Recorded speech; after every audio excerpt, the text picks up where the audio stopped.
25 मई को चुनाव था और अब 5 अक्टूबर को चुनाव है। पहले अपने लिए आशीर्वाद मांगने आया था, आज मैं अपने छोटे भाई राजेश नागर के लिए आया।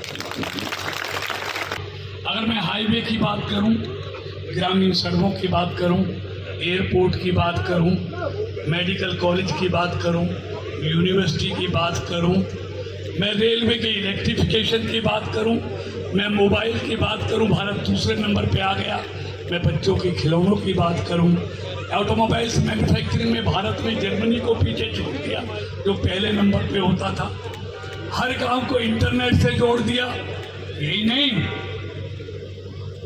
कोई ऐसा काम नहीं है इन 10 सालों में जो दुगना नहीं हुआ।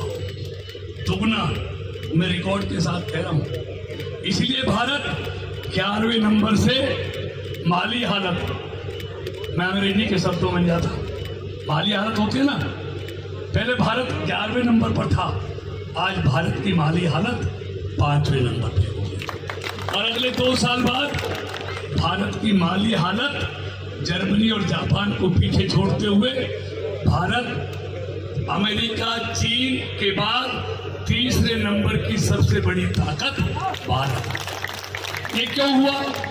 इसके पीछे कारण है मोदी के लिए देश पहले, वो देश के लिए जीता है। मित्रों, मैं विस्तार से समय नहीं, अभी एक और सभा में जाना है, लेकिन मैं इतना कहना चाहता हूँ, ईमानदारी से बताओ, अगर मोदी नहीं होते तो कश्मीर से 370 हटती, अयोध्या में राम मंदिर बनता, काशी, केदारनाथ, बद्रीनाथ, उज्जैन के महाकाल का जो भव्य स्वरूप है जो हाईवे से जोड़ा जाना कभी होता। मेरा कहने का इतना ही मतलब है कि भारत को आर्थिक तौर पर भी, माली हालत भी भारत की मजबूत की है और भारत की सांस्कृतिक विरासत यानी कि सनातन को भी मजबूत करने का काम मोदी की सरकार। मित्रों, अभी तो बहुत काम है, बताऊंगा। मैं फरीदाबाद पे आता हूँ, मोटे मोटे काम, ये गलियां, ये गांवों की सड़कें नहीं बताता, लेकिन ईमानदारी से आकलन करो कि 2014 से पहले आपको आगरा कैनाल और गुड़गांव कैनाल पार करने में नहर पार कितना समय लगा, आज कितना समय नहीं कहता। 2014 से पहले आपके गांव में कितने घंटे बिजली आती थी, बताओ ईमानदारी। भूल जाते हो, इसलिए तो मैं कहता हूँ, मैं बार बार याद इसलिए दिलाता हूँ, जब बिजली मंत्री भी यहीं का था तब भी बिजली जाती ज्यादा थी, आती कम थी।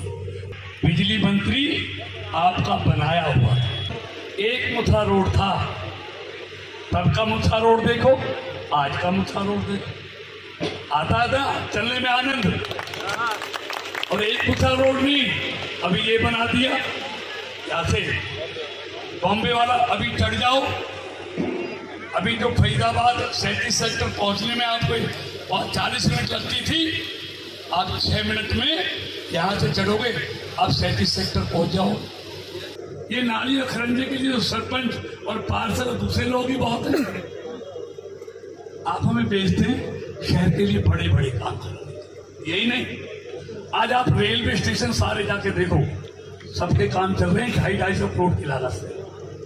फरीदाबाद देखो, NIT देखो, बलियागढ़ देखो, पलवल देखो, और सराय खोजा से लेकर करमन बॉर्डर तक, यूपी बॉर्डर तक जितने भी रेलवे फाटक थे, अपनी आंखों से जाके देखो, एक भी फाटक नहीं मिलेगा। या तो रेलवे अंडरपास बन रहे हैं या रेलवे ओवरब्रिज बन रहे हैं, यही नहीं कर रहे। यूनिवर्सिटी 1000 करोड़ रुपए की पहली यूनिवर्सिटी फरीदाबाद की, स्किल डेवलपमेंट, यहाँ 15,000 बच्चे हर साल पढ़ के निकलते हैं, हर विधानसभा में महिला कॉलेज। और यही नहीं, जेवर को भी जोड़ दिया। मंझावली में देर हुई, लेकिन अब तैयारी है। अब मैं इस चुनाव के बाद कभी भी आपको इस पुल से, हम अभी आ जा रहे लोग, उतार देंगे, तो कभी नहीं बना। हमने अपने नेता राजेश पायलट के सपने को कांग्रेस वालों ने तो साकार नहीं किया। नहर पार इसमें मंजूर कराए 2800 करोड़ रुपए में 33 KVA के सब स्टेशन अलग हो जाएगा। कोई दिन बिजली नहीं आएगी। 13-12 सब स्टेशन 33 kV के वो 2800 करोड़ में नहर पार लगेंगे। तो बिजली के सिस्टम को भी ऐसा कर देंगे, आने वाली पीढ़ियां भी याद रखेंगे।